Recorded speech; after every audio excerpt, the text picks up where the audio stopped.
আসসালামু আলাইকুম ওয়া রাহমাতুল্লাহি ওয়া বারাকাতুহু। যে যেখান থেকে ভিডিওটি দেখতেছেন সবাইকে জানাই মনের অন্তঃস্থল থেকে ভালোবাসা এবং অভিনন্দন।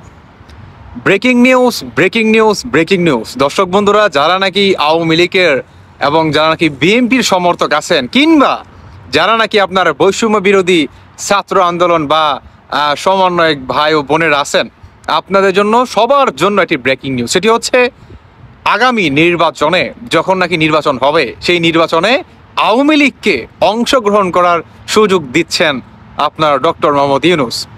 ডক্টর মোহাম্মদ ইউনূস কিন্তু আসলে এই প্রসঙ্গে কিছু বলতে চাইনি, মানে তিনি টোটালি হচ্ছে চুপ ছিলেন। কিন্তু জামায়াত ইসলামের আমির এবং বিএনপির আপনার কি বলে ফখরুল সাহেব, তিনি এই ঘোষণাটা দিলেন যে আগামী নির্বাচনে আওয়ামী লীগকে অংশগ্রহণ করা দেওয়া দরকার, কেননা আওয়ামী লীগকে বাদ দেওয়া যাবে না।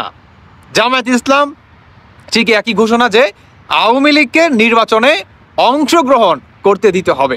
শুধু এটাই না, কিভাবে আপনার একটা লিগ্যাল ওয়েতে, যাতে মানুষ তার স্বাধীনতাটা আপনার বুঝে নিয়ে তার বাক স্বাধীনতা এবং তার মতামত অনুযায়ী সে যাতে ব্যালন্ডারে গিয়ে তার নিজের ইচ্ছা মতো যাকে মন চায় তাকে আপনার ভোটটি দিতে পারে। দর্শক বন্ধুরা, এই ঘোষণাটা দিলেন আপনার মির্জা ফখরুল সাহেব এবং জামায়াত ইসলামের আমির। আসলে এটা নিয়ে বর্তমান বাংলাদেশে বিশাল মনে করেন তোলপাড়। শুধু এটাই না, সমন্বয়কারীরা যে বা যারা আছে তারা মনে করেন গতকালকে রাতে যখন নাকি এই ঘোষণাটা দেয়, এবং এই ঘোষণার সাথে আপনার ডক্টর মোহাম্মদ ইউনূস, আগে কিন্তু তিনি আসলে টোটালি চুপ ছিলেন যখন নাকি তিনি জাতির উদ্দেশ্যে ভাষণ দেন।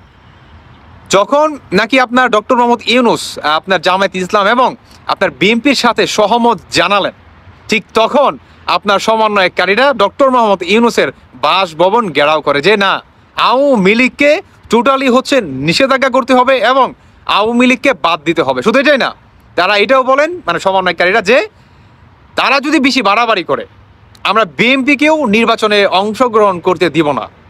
কি করবে সমন্বয়করা বা উপদেষ্টা মণ্ডলীরা? তারা অতি শীঘ্রই বাংলাদেশের জাতির সামনে একটি আপনার নতুন দল তারা নিয়ে আসতেছে।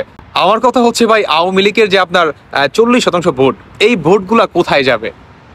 হ্যাঁ, এই ভোটগুলা কোথায় যাবে? বিএনপি বা জামায়াত ইসলাম যে ডিসিশন নিছে, একদম সুন্দর একটি ডিসিশন নিছে। কারণ ভাই, এটাই হচ্ছে গণতান্ত্রিকের আপনার সৌন্দর্য, তাই না? আমাদের দেশটা হচ্ছে গণতান্ত্রিক। তাহলে এই গণতান্ত্রিক দেশে সবার স্বাধীনভাবে নির্বাচন করার কিংবা আপনার সরকারের ক্ষমতায় আসার সুযোগ রাখে।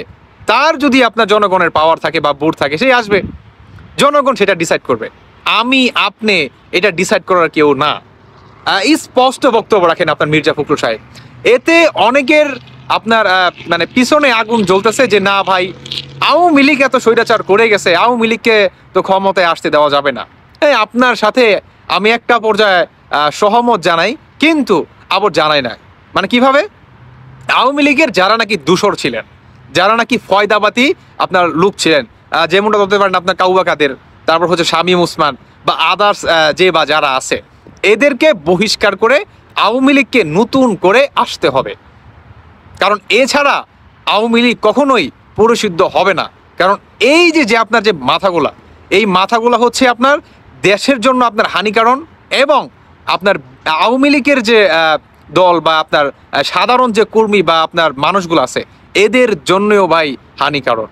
কারণ এরা হচ্ছে ভাই ফয়দাবাদী লোক, এরা কখনোই দেশকে ভালোবাসে না, এরা শুধু আপনার ভালোবাসে লালসতা আর হচ্ছে লোভকে। তবে দর্শক বন্ধুরা, এখন দেখা যাক, আপনাদের ব্যক্তিগত মতামত অবশ্যই জানাবেন যে আওয়ামী লীগ যদি আপনার নির্বাচনে বা এনি চান্স আসার সম্ভাবনা অনেক বেশি। যদি আসে, আপনারা আসলে কিভাবে চান? আপনারা কি চান না যে আওয়ামী লীগ পরিশুদ্ধ হয়ে আসুক? আপনারা অবশ্যই ব্যক্তিগত মতামত জানাবেন। ধন্যবাদ সবাইকে। আল্লাহ হাফেজ, আসসালামু আলাইকুম।